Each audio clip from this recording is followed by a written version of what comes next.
कहना चाहूँगा कि तनाव में ना आए, कोशिश जारी रखें, क्योंकि कोशिश करने वालों की हार नहीं होती है।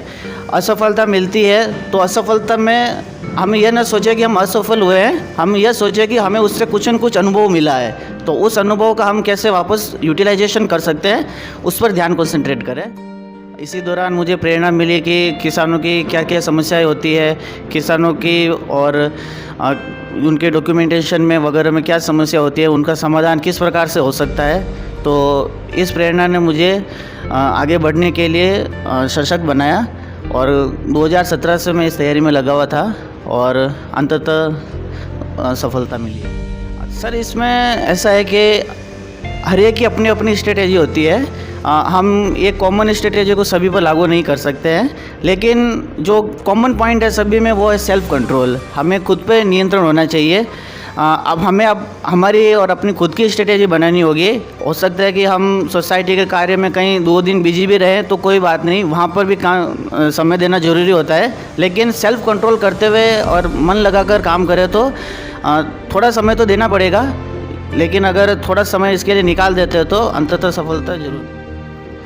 सर, सपना तो एक्चुअली बचपन से था कि इस फील्ड में जाना है, लेकिन बीच में कुछ चुनौतियाँ उत्पन्न हुई थी, लेकिन अंततः इसमें सफलता मिली। दोस्तों नमस्कार, जैतान न्यूज़ में आपका स्वागत है। मैं हाजिर हूँ आईबी खान और आप देख रहे हो जैतान का सबसे बड़ा जैतान न्यूज़ यूट्यूब चैनल। मैं आज आपको एक ऐसी शख्सियत से रूबरू कराना चाहता हूं जो एक छोटे से गांव से निकलकर देश की सबसे बड़ी परीक्षा कहे जाने वाली यूपीएससी यानी भारतीय प्रशासनिक सेवाओं में आपका चयन हुआ। जी हाँ, मैं बात कर रहा हूं भाई सुनील सोलंकी, जो आगे के सीरी समाज के भाई है और जिनकी पैदाइश तो जैतान हुई, लेकिन इनका पैतृक गांव आगेवा है। आज मेरे साथ मौजूद है। मैं लंबी चौड़ा जिक्र नहीं करता, मैं सीधे इनसे बात करूंगा, चूँकि आप इतने व्यस्त हैं कि कल जब परीक्षा परिणाम आया तो बधाई देने वालों का यहाँ तांता लगा हुआ था और देश भर में जो मेरे दर्शक है, जो मेरे फेसबुक से जुड़े हुए हैं, जो यूट्यूब से जुड़े, उनका ये लगातार ये डिमांड थी कि भाई सुनील जी सर से आप बात की जाए। तो मेरे साथ रूबरू है श्री सुनील जी, जिनको जैतान न्यूज़ की ओर से आपका चयन होने पर बधाई। Thank you sir, thanks a lot. भाई साहब है मेरे गाँव के, लेकिन चूँकि अब आप IAS बन गए तो मैं सर कहूँगा। सर, मैं जानना चाहूँगा आपकी प्रारंभिक शिक्षा कहाँ से हुई? सर, मैंने 10वीं तक आदर्श विद्या मंदिर जैतान से की है। उसके बाद 12वीं अपने गवर्नमेंट सीनियर सेकेंडरी स्कूल से की। डिग्री मैंने SD कॉलेज ब्यावर से की। वहाँ से मैंने प्राइवेट और डिस्टेंस लर्निंग के रूप में कंटिन्यू की अपनी डिग्री। उसके बाद लगभग 1 साल तक मैं पढ़ाई से थोड़ा दूर रहा और खेती और अन्य कार्य में व्यस्त रहा।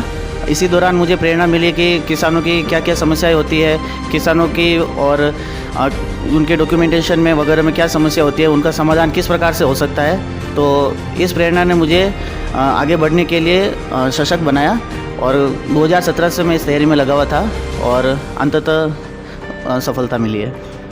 आपने ये सपना कब देखा था? सर, सपना तो एक्चुअली बचपन से था कि इस फील्ड में जाना है, लेकिन बीच में कुछ चुनौतियाँ उत्पन्न हुई थी, लेकिन अंततः इसमें सफलता मिली।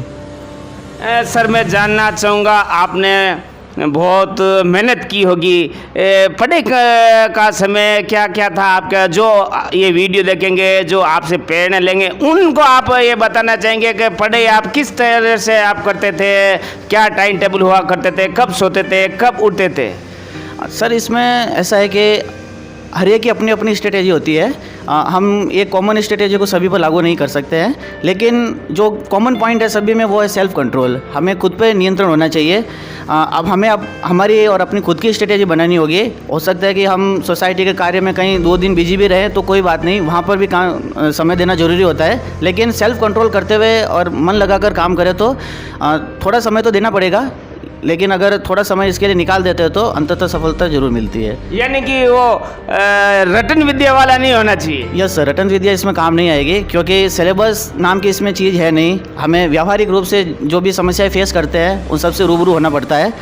तो हम अपने माइंड को जितना ब्रॉड बनाते जाएंगे वो हमारे लिए उतना ही फ़ायदेमंद रहेगा। सर मुझे पता चूँकि आप एक ग्रामीण परिवेश हो, ग्रामीण में क्या समस्या है, आम जनता में क्या क्या परेशानी आती है वो आप वाकिफ हो। चूँकि आप एक देहाती ग्रामीण हो, आप अब अधिकारी बनने जा रहे हो, तो क्या आपकी प्राथमिकता रहेगी? ऐसी आप अधिकारी तो बनेगे, क्या प्राथमिकता रहेगी गाँव के लिए, जो गाँव के किसान हैं, गरीब तबके के लोग हैं, जहाँ भी आपकी सर्विस होगी उनके लिए?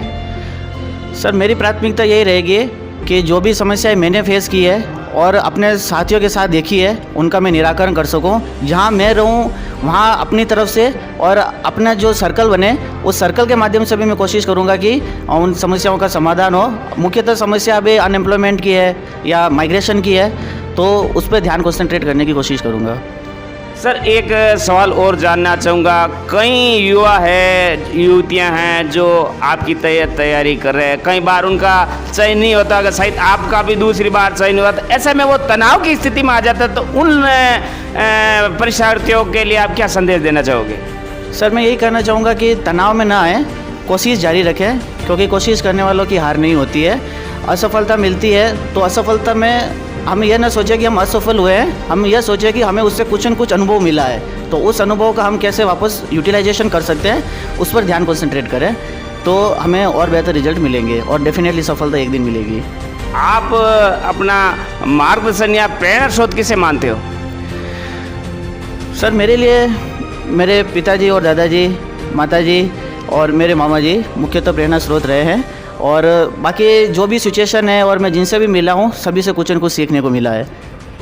भारतीय राजनीति में बहुत सारे लीडर्स हैं, हालांकि आपके लिए गौण हैं, लेकिन आदर्श कौन है आपका उसमें से?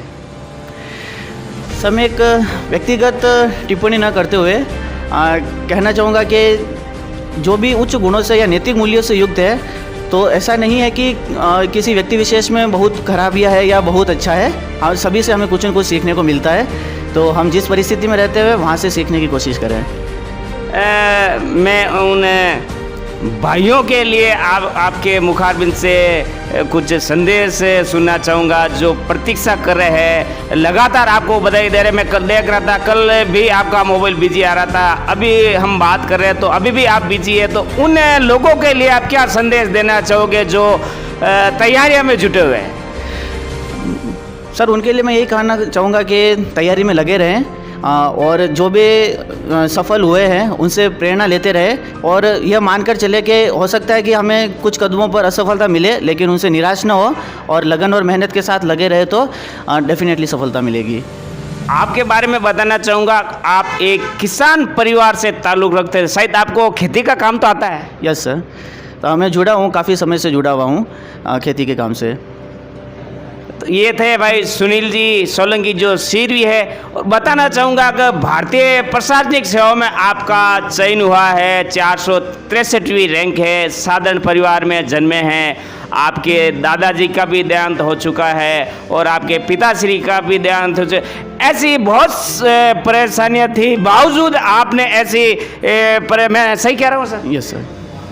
तमाम ऐसी परिस्थितियों के बावजूद भी आपका फौलादी हौसला था, शायद कहीं न कहीं शायद आपकी आई पंथ की आई माता का भी आशीर्वाद था, दीवान साहब जैसे ऐसे महान संतों का आशीर्वाद था कि शायद आप सफल हुए, और मैं आपके उज्जवल भविष्य की कामना करता हूँ और उम्मीद करता हूँ कि आप आम जन की सेवा के लिए सदैव तत्पर रहेंगे। चूँकि आप किसान परिवार से ताल्लुक़ रखते हो, एक ग्रामीण क्षेत्र से उठे हुए, लाजमी बात है आपको आम जन की समस्या से आप पता है, और वो बहुत बहुत धन्यवाद देना चाहूँगा, आपने हमारे लिए समय निकाला। अलबत्ता आपके पास लाजमी बात है आपका चयन हुआ, देश दुनिया भर से आपके पास बधाई होगा, तांता लगा। धन्यवाद। देखते रहिए जैतान का सबसे बड़ा जैतान न्यूज यूट्यूब में। धन्यवाद।